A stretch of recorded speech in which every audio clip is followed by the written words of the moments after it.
All right, guys, I should call this episode Brr, because it is freezing cold out here right now. Good fish too. An 8-pounder. Look at this monster. Look at this, guys.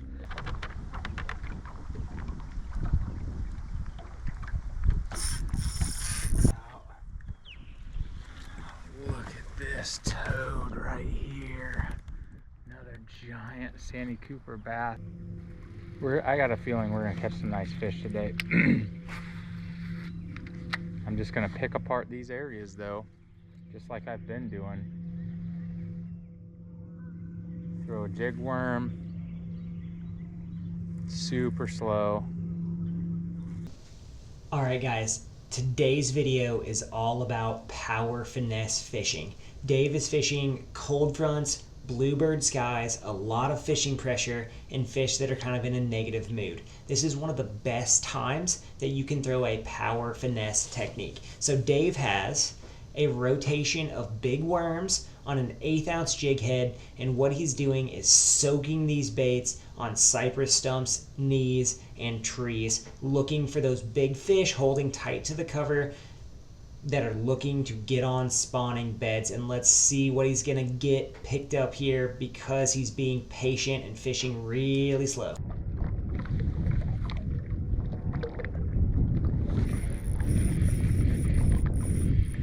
Oh, I finally got one, guys. Good fish too. Good fish. What do I got, a catfish here? Fighting like a catfish.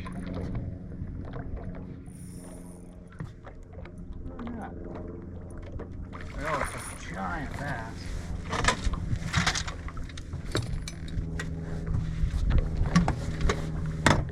Oh, on the 1/8 ounce upgrade with a worm, pitched it in around these trees.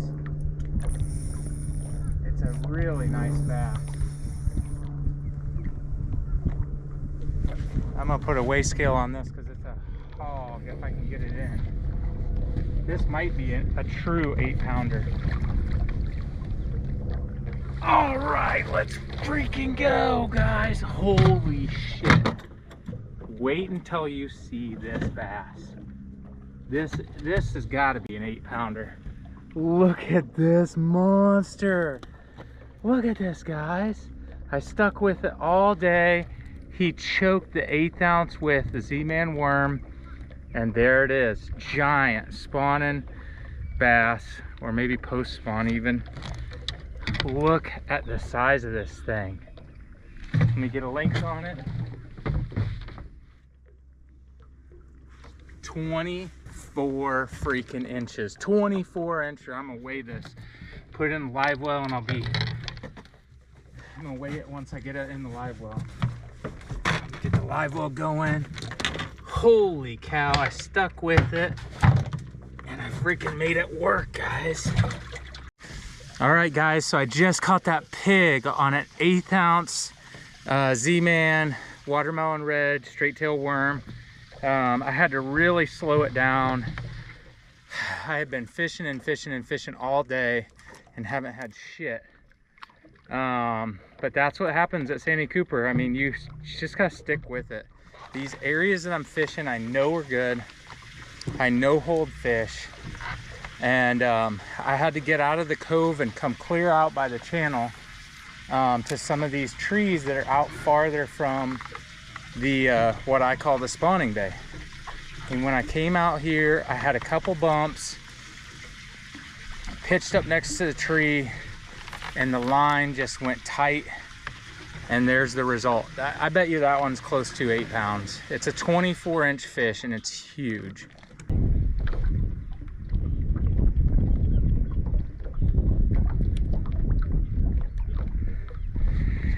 GoPro, take a picture. There you go, 740, going back to live another day.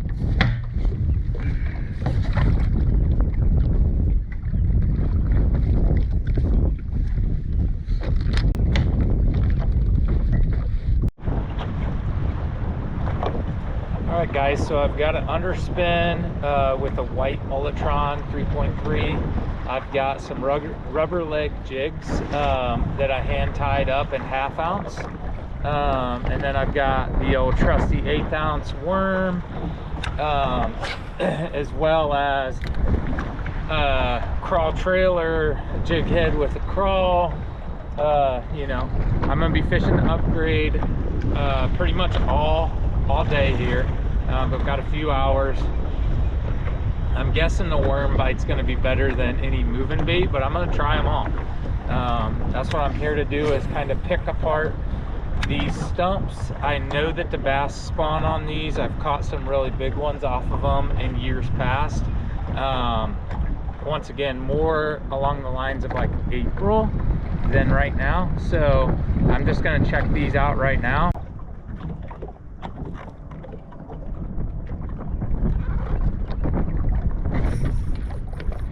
Got one, guys.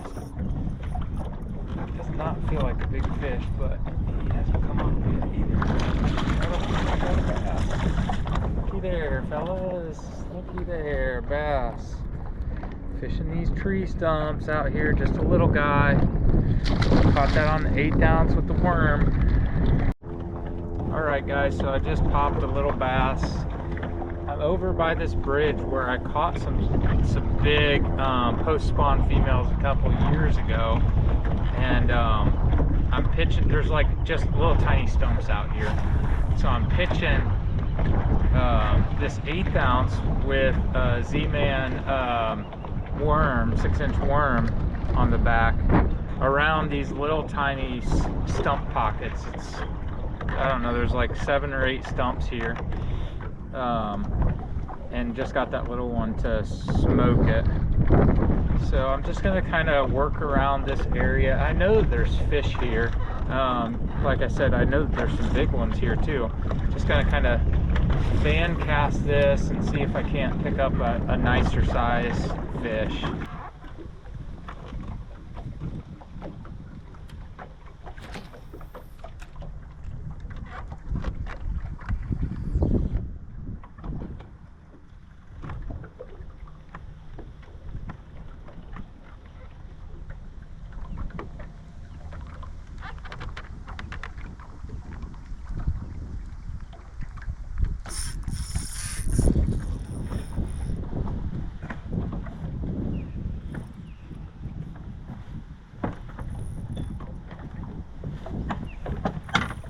Good one. Got a real good bass.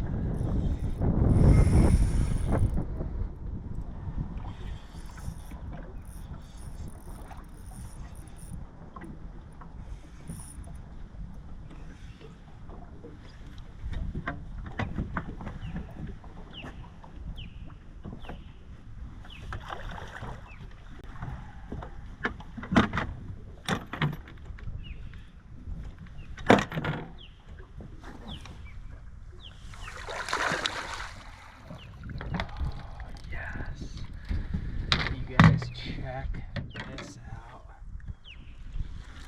Look at this toad right here. Another giant Sandy Cooper bass, 1/8 ounce with the worm pegged in there.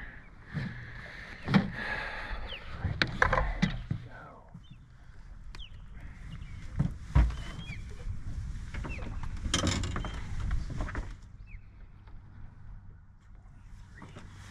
$23.5-incher.